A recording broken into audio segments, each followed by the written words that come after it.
سیاسی میدان کی ہر بڑی خبر سے آگاہ رہنے کے لیے ہمارے چینل آزاد سیاست کو سبسکرائب کریں اور بیل آئیکن کو پریس کریں۔ مراد سعید کہاں ہیں؟ یہ ایک اہم سوال ہے۔ وفاقی حکومت کے وفاقی وزراء نے کہا ہے وہ کے پی حکومت کے پاس ہیں، سی ایم ہاؤس میں ہیں۔ کے پی حکومت کے ترجمان بیرسٹر سیف نے جواب میں کہا ہے کہ اگر وہ فائنل کال کے احتجاج میں شریک تھے جیسا کہ وفاقی حکومت کہہ رہی ہے تو انہیں گرفتار کر لیتے، آپ نے ان کو جانے کیوں دیا؟ انہوں نے یہ نہیں کہا کہ وہ ہماری تحویل میں نہیں ہے یا وہ کے پی میں نہیں ہے۔ انہوں نے کہا کہ اگر وفاقی حکومت کا یہ موقف ہے کہ مراد سعید 26 نومبر والے احتجاج میں شریک تھے تو آپ انہیں گرفتار کر لیتے، وہ اگر بچ کے چلے گئے تو آپ کی نااہلی ہے۔ یہ ہے کے پی حکومت کا موقف، اور وفاقی حکومت کہہ رہی ہے وہ فائنل کال کے احتجاج میں شریک تھے اور ان کو وہ پرتشدد واقعات میں بھی ملوث تھے۔ کہانی کیا ہے؟ کہانی یہ ہے کہ جو افغانی پکڑے گئے ہیں ان سے یہ بات پتہ لگی ہے کہ یہ جو افغانیوں کو احتجاج میں بھیجنے کا پروجیکٹ ہے یہ پی ٹی آئی میں مراد سعید کے پاس ہے۔ وہ افغانستان میں ہیں یا کے پی میں ہیں، مطلب یہاں یہ بھی ہو سکتا ہے وہ کے پی اور افغانستان کے کسی بارڈر ایریا میں ہیں جہاں نہ ریٹ آف دی گورنمنٹ ہے، ٹرائبل ایریا میں بیٹھے ہیں، بارڈر پہ بیٹھے ہیں، ادھر بیٹھے ہیں یا ادھر بیٹھے ہیں، ایگزیکٹ لوکیشن کی بات تو نہیں ہے، لیکن وہ ایسی جگہ ہے جہاں انٹرنیٹ اویلیبل ہے، وہ ایسی جگہ ہے جہاں پہ سے وہ کنیکٹڈ ہیں سب کے ساتھ۔ وہ صورتحال یہ ہے کہ وہ اپنے ویڈیو میسج بھی، ان کا فائنل کال سے پہلے ویڈیو میسج بھی آیا، سنجانی کے جلسے میں ان کا ویڈیو پیغام چلا، پھر وہ روز ٹویٹ بھی کرتے ہیں، وہ پی ٹی آئی کے ٹویٹر سپیسز میں بھی شریک ہوتے ہیں، تو وہ کسی ایسی جگہ ہے جہاں سے ان کی کنیکٹیوٹی ہر طرح موجود ہے۔ اب وہ کوئی ایسے ریموٹ ایریا میں نہیں ہے جہاں پر میرا مطلب ہے کہ ان کی کنیکٹیوٹی نہیں ہے، اس لیے وہ پوری طرح انٹرنیٹ ان کی دسترس میں ہے، وہ پاکستان کی پالیٹکس سے ان ٹچ ہیں، وہ کہیں غاروں میں موجود نہیں ہے، لہٰذا وہ جہاں بھی ہیں وہ پاکستان تحریک انصاف کی عملی سیاست میں شریک ہیں، ٹویٹر سپیس میں بھی ہیں، ہر جگہ ہیں۔ میرا کہنے کا یہ موقف ہے کہ جو افغانیوں کا ریکٹ ہے وہ حکومت کو پتہ لگا ہے کہ مراد سعید چلا رہے ہیں اور وہ افغانی ریکروٹ کر کے پیسوں پر ان احتجاج میں بھیجتے ہیں۔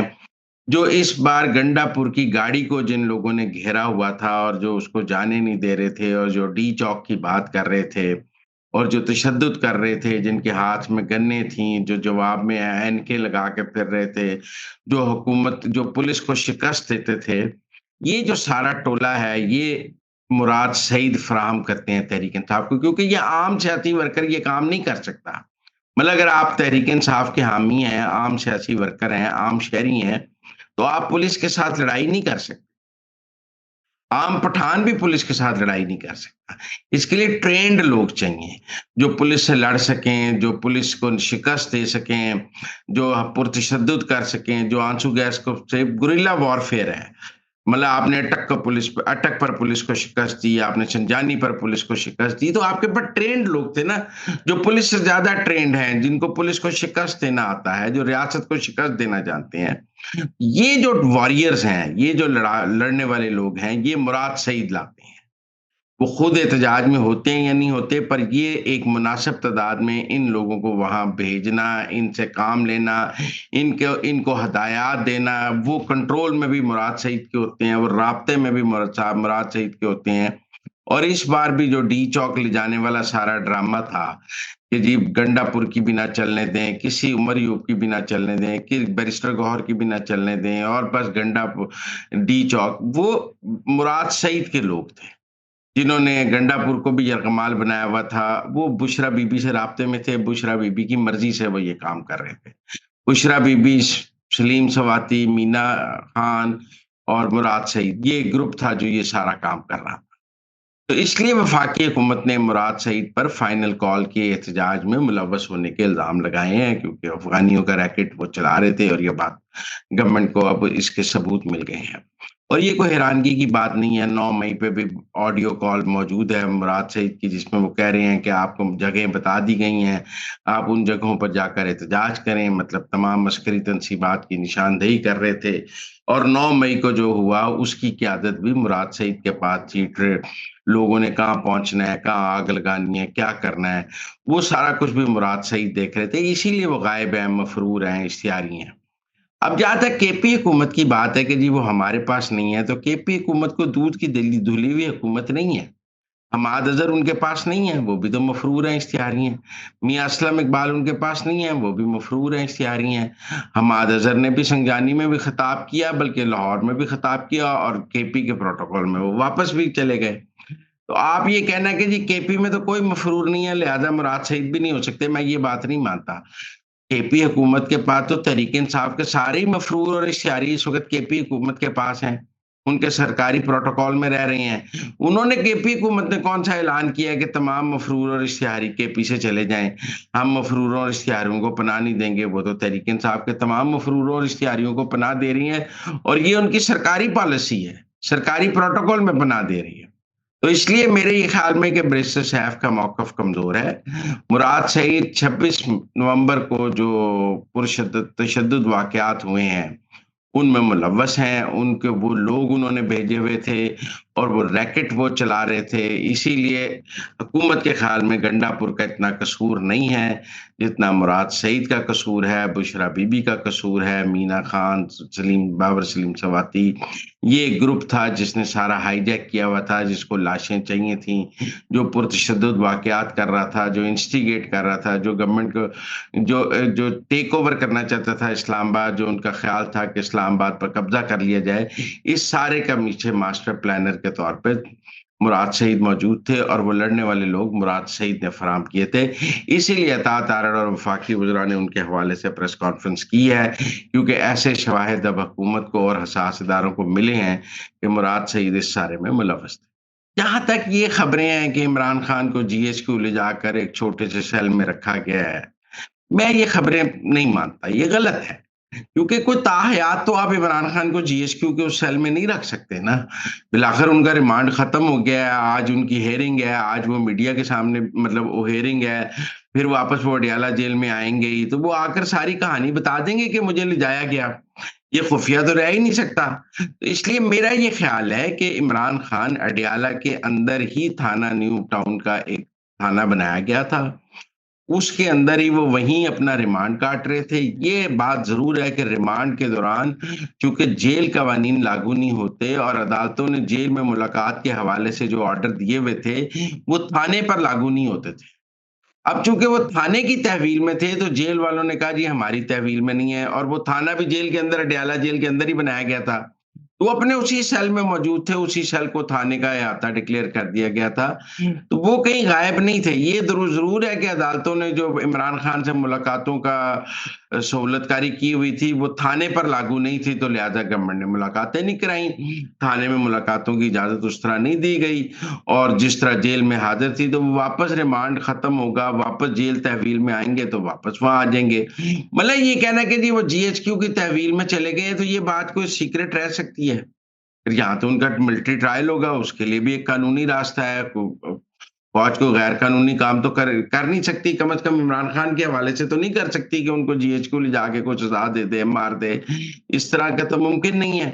لہذا میں سمجھتا ہوں کہ قاسم سوری صاحب چونکہ اب پاکستان سے بہت دور رہتے ہیں اور وہ پاکستان چھوڑ گئے ہوئے ہیں اور امریکہ میں ہیوسٹن میں رہتے ہیں، تو وہاں بیٹھ کے ڈس انفارمیشن پھیلانا، اور بھی عادل راجہ، قاسم سوری، یہ سب ایک چیز ہو گئے ہیں، اور ان کا ہر وقت ایک ہی ہے کہ کسی طرح فوج کے خلاف ٹویٹ کیے جائیں، فوج کے خلاف نفرت پیدا کی جائے۔ یہ عمران خان کے یہ حامی نہیں ہے، یہ عمران خان کے دشمن ہے۔ اگر کل کو کبھی تحریک انصاف کی تاریخ لکھی جائے گی تو یہ لوگ جو عمران خان اور فوج کی لڑائی کرا رہے ہیں، جو روزانہ فوج کے عمران خان کے حامی بن کر فوج کے خلاف ٹویٹ کرتے ہیں، ان کو عمران خان کے دشمنوں کی فہرست میں لکھا جائے گا کہ عمران خان کی سیاست کو تباہ کرنے والے یہ لوگ تھے، جن میں مراد سعید بھی ہوگا، جن میں قاسم سوری بھی ہوگا، سلمان ہوگا، عادل راجہ ہوگا، مہدی ہوگا، محیط پیرزادہ، یہ سب لوگ جو فوج اور عمران خان کے خلاف روز لڑائی کراتے ہیں. یہ پاکستان کے اندر تحریک انصاف کا کوئی لیڈر یہ کام کرنے کو تیار نہیں. یہ باہر بیٹھے یہ کام کرتے ہیں. ان کا اپنا پاکستان میں سٹیک کچھ نہیں ہے. یہ خود تو تباہ ہوئے ہیں. یہ عمران خان کی سیاست کو بھی تباہ کر رہے ہیں. لہذا ڈس انفارمیشن ہے, فیک نیوز ہے, اور چونکہ باہر بیٹھے ہیں لہذا کوئی قانون سے مبرہ ہیں, ہم ان کی اس فیک نیوز کا شکار ہو جاتے ہیں. ورنہ ہمیں سمجھنا چاہیے کہ یہ سب فیک نیوز پیدا کرتے ہیں. اچھا, ڈی چوک سے بھاگنے کے حوالے سے حکومت بہت نیریٹو بنا رہی ہے کہ بھاگ گئے. دیکھیں, سیاستدان کا کام نہیں ہے کہ میدان سے بھاگے. سیاستدان تو مرد میدان ہوتا ہے. خواتین سیاستدان بھی, میں انہیں مرد میدان تو نہیں کہہ سکتا, لیکن وہ بہادر خواتین ہوتی ہیں جو لیڈ کرتی ہیں اور پھر وہ وہاں سے بھاگتی نہیں ہیں. دیکھیں, بشرا بی بی کو حکومتی حفاظت میں بھگایا گیا, یا وہ خود بھاگیں, یا گنڈا پور انہیں بھگا کر لے گیا. ہر دو صورتوں میں وہ میدان سے اپنے کارکنوں کو چھوڑ کر بھاگ گئیں, اور ان کا اس کو سیاسی نقصان ہوا, اور وہ ایک بھگوڑی کے طور پر دیکھی جا رہی ہیں. اگر وہ وہاں پر کھڑی ہو کے زخمی ہو جاتی, گرفتاری دے دیتی, وہاں سے نہ ہلتی, تو یقیناً ان کا سیاسی قد بہت بڑھ جاتا. لیکن وہاں سے فرار نے ان کا سیاسی قد ختم کر دیا, گنڈا پور کا سیاسی خط ختم کر دیا. بلکہ پی ٹی آئی کی پوری قیادت کا دیکھیں نا, حکومت نے اتنے کارکن گرفتار کر لیے, ایک بھی ایم پی ایم این اے نہیں گرفتار کیا, ایک بھی کے پی کا منسٹر گرفتار نہیں ہوا, ایک بھی ایم این اے گرفتار نہیں ہوا, ایک بھی ایم پی اے گرفتار نہیں ہوا, کوئی بشرا بی بی گرفتار نہیں ہوئی, ان کے کوئی ساتھی گرفتار نہیں ہوئے, کوئی نامور بندہ گرفتار نہیں ہوا. اس کا مطلب ہے گورنمنٹ کی اسٹریٹجی تھی کہ ان میں سے کسی نامور کو گرفتار نہیں کرنا, یہ اب بھاگ کر اپنی سیاسی موت خود مر جائیں گے. اور میں سمجھتا ہوں جس نے بھی گورنمنٹ کو یہ سوچ دی کہ ان کو بھاگنے کا راستہ دیا جائے تاکہ یہ اپنی سیاسی موت مر جائیں, وہ سمجھدار آدمی تھا جس نے حکومت کو یہ مشورہ دیا, اسٹیبلشمنٹ کو یہ مشورہ دیا. آپ کہیں گے کہ موقع سے بشرا بی بی کو گرفتار کر لیتے تو کیا بات تھی؟ نہیں, اس کا بشرا بی بی کو فائدہ ہو جاتا. انہیں تو وہاں کھڑے ہو جانا چاہیے تھا کہ ہاں مجھے گرفتار کریں. جب انہوں نے بھاگنے کا راستہ آپٹ کیا تو وہ بزدل, ڈرپوک اور ایک سیاسی طور پہ کمزور لیڈر کے طور پر سامنے آئی. ان کا سیاسی سفر پشاور سے شروع ہوا, اسلام آباد میں ختم ہو گیا. جتنی ہائپ پشاور سے ان کو ملی اسلام آباد تک, وہ انہوں نے بھاگ کر ضائع کر لی, اور اتنے ہی پی ٹی آئی کے لوگ ان کو اب برا بھلا کہہ رہے ہیں. لہذا میں سمجھتا ہوں کہ مرد میدان وہی ہے جو میدان میں کھڑا رہے. جو بھگوڑے ہیں وہ میدان کے غازی نہیں ہیں, وہ بھگوڑے ہیں. اس لیے میں سمجھتا ہوں کہ بشرا بی بی کے بھاگنے کا, یا آپ سمجھیں کہ اور ان سب کے موقع واردات سے یا اسلام آباد سے چلے جانے کا بہرحال حکومت کو بہت فائدہ ہوا ہے, اور پی ٹی آئی کی لیڈرشپ کو سیاسی طور پر بہت نقصان ہوا. گورنر راج کی بہت بات کی جا رہی ہے کہ جی کے پی میں گورنر راج لگا دیں. میرے خیال میں یہ پالیسی اور پوسچر کا کھیل ہے. پالیسی اور پوسچر کا کھیل اس لیے ہے کہ پالیسی میں دیکھیں, گورنمنٹ کی پالیسی میں ابھی گورنر راج نہیں ہے.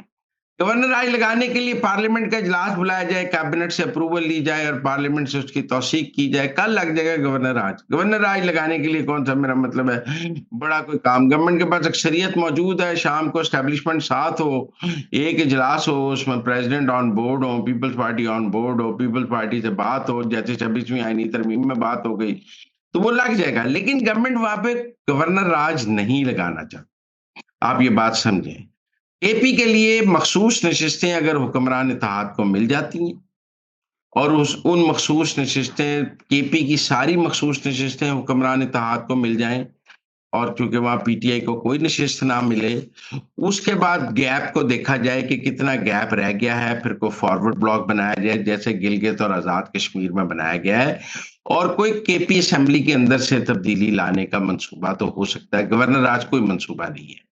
لہذا گورنمنٹ مخصوص نشستوں کی نظر ثانی کے فیصلے کا انتظار کر رہی ہے. اس کے بعد وہاں پر ایک آئینی بحران بھی ہو سکتا ہے کہ کے پی اسمبلی کا اجلاس نہ بلائیں جیسے پہلے نہیں بلایا تھا, اور وہ نئے مخصوص نشستوں کے لوگوں کو حلف نہ دیں. اس نتیجے میں عدالتیں کے پی اسمبلی کو کہیں یا توہین عدالت کا نوٹس دیں, یا آپ کے پی اسمبلی کا اجلاس نہیں بلا رہے. اگر ان مخصوص نشستوں والوں کا حلف ہو جائے تو بھی حکومت کی جیت ہے. اگر اجلاس نہ بلایا جائے جیسے پہلے نہیں بلایا گیا تھا